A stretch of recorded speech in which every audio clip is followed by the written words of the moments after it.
पिछले 17 साल से सुप्रीम कोर्ट में कर्नाटक और महाराष्ट्र सीमा विवाद की केस पेंडिंग है। ये विवाद शुरू हुआ था 1960 में, जब से महाराष्ट्र राज्य बना था। इतने सालों में इस विवाद ने बहुत ही गंभीर स्वरूप धारण कर लिया है। दोनों तरफ के लोग इतने आक्रामक हैं कि जैसे भारत पाकिस्तान का डिस्प्यूट हो। आखिर इतनी कट्टरता की असली वजह क्या है? ये सच में कोई विवाद है या इसे दोनों तरफ के लोग एक पॉलिटिकल टूल की तरह इस्तेमाल करके अपना अपना फायदा निकालने में लगे हैं? आइए जानते हैं पूरी बात। इसकी शुरुआत होती है स्टेट रीऑर्गेनाइजेशन एक्ट 1956 से। इसी कानून के तहत यह निर्णय किया गया कि राज्यों का निर्माण दो तथ्यों के आधार पर किया जाएगा। एक, लिंग्विस्टिक मेजॉरिटी, और दूसरा, एडमिनिस्ट्रेटिव कन्वीनियंस। लिंग्विस्टिक मेजॉरिटी मतलब जिस प्रदेश में जो भाषा बोलने वाले लोग ज़्यादा है उन्हें एक साथ लाकर नया राज्य बनाया जाएगा। लेकिन राज्य बनाते वक्त एडमिनिस्ट्रेशन करने में सहूलियत होना भी एक प्रमाण था। इसी कानून के तहत 1 नवंबर 1956 में तैयार हुआ कर्नाटक। तब महाराष्ट्र की निर्मित हुई नहीं थी। कर्नाटक राज्य का गठन करते वक्त मराठी भाषा बोलने वाले कुछ जिले कर्नाटक में सम्मिलित किए गए, जैसे कि बेलगांव, कारवार और निपाणी।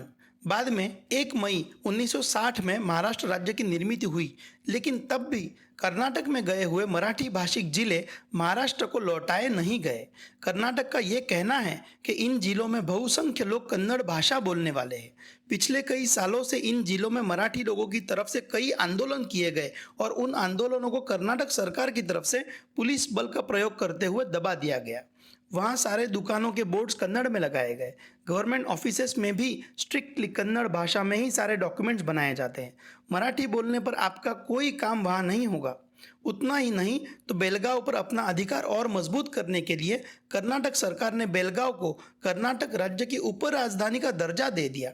वहाँ पर विधान भवन का निर्माण करवा दिया और अब विधानसभा के अधिवेशन भी बेलगांव में होते हैं।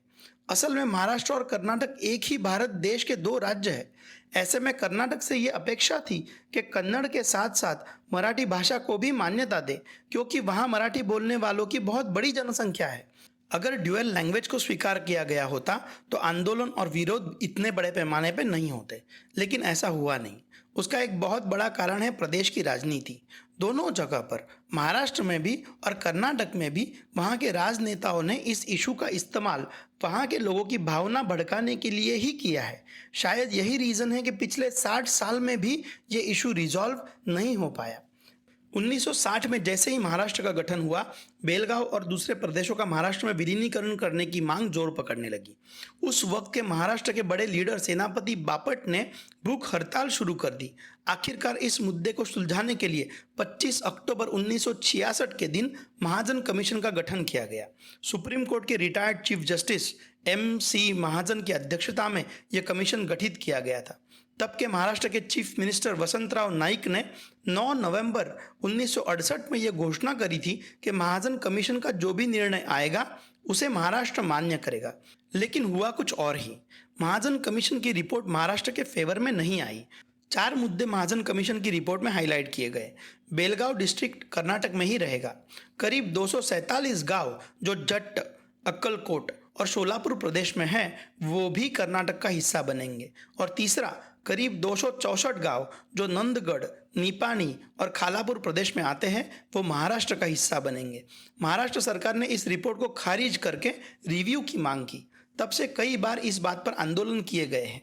द ऑफिशियल लैंग्वेज एक्ट 1963 और 1981 के तहत भारत में जिस भी प्रदेश में कोई भाषा 15% से ज़्यादा लोग अगर बोलते हो तो सभी राज्य सरकारों को सारे सरकारी फरमान, नोटिसेस उन भाषाओं में भी उपलब्ध कराना बंधन कारक है। लेकिन इसका पालन कर्नाटक की तरफ से नहीं किया गया। बेलगांव में अभी भी सारा सरकारी काम कन्नड़ भाषा में ही होता है। महाराष्ट्र सरकार की तरफ से सुप्रीम कोर्ट में इसी मामले में एक पिटीशन फाइल की गई थी 2005 में।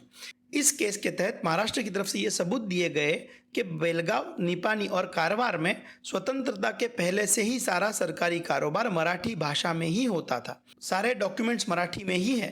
वहाँ रहने वाले लोग भी मेजॉरिटी मराठी ही है।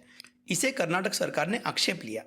अब इस प्रलंबित केस की सुनवाई वापस शुरू होने जा रही है। कर्नाटक सरकार की यह भूमिका है कि बेलगांव, कारवार और निपाणी सहित सारे गाँव में कन्नड़ लोग ही मेजॉरिटी है। उतना ही नहीं तो हाल ही में कर्नाटक के मुख्यमंत्री बसवराज बोम्मई जी ने यह भी ऐलान किया है कि महाराष्ट्र के सांगली जिले के जट्ट तालुका में भी कन्नड़ बोलने वालों की संख्या ज़्यादा है, इसीलिए वो तालुका भी कर्नाटक में विलीन होना चाहिए। इस केस के लिए एक मशहूर वकीलों की फौज कर्नाटक की तरफ से अपॉइंट की गई है। इसमें मशहूर लॉयर मुकुल रोहतगी भी शामिल है। महाराष्ट्र की तरफ से भी सुप्रीम कोर्ट में बेलगांव के लिए अपनी भूमिका रखने की पूरी तैयारी की गई है। महाराष्ट्र के चंद्रकांत पाटिल और शंभूराज देसाई, इन दो मंत्रियों को इस मामले में ध्यान देने के लिए नियुक्त किया गया है। माना जाता है कि मशहूर वकील हरीश साल्वे महाराष्ट्र की पैरवी सुप्रीम कोर्ट में करेंगे।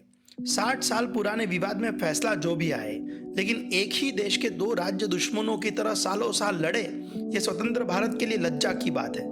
गरीबी और भूखमरी जैसे मुद्दों को छोड़कर अपनी अपनी राजनीतिक रोटियां सेकने की होड़ जब लग जाए तो ऐसी स्थिति में जनता को ही समझदार होना होगा। और दोनों भाषाएं भारतीय भाषाएं हैं, इसीलिए दोनों का स्वीकार करके विकास के मार्ग पर आगे बढ़ना होगा। इस वीडियो में इतना ही। इस मुद्दे पर आपके विचार हमें कमेंट्स में ज़रूर बताएं। धन्यवाद।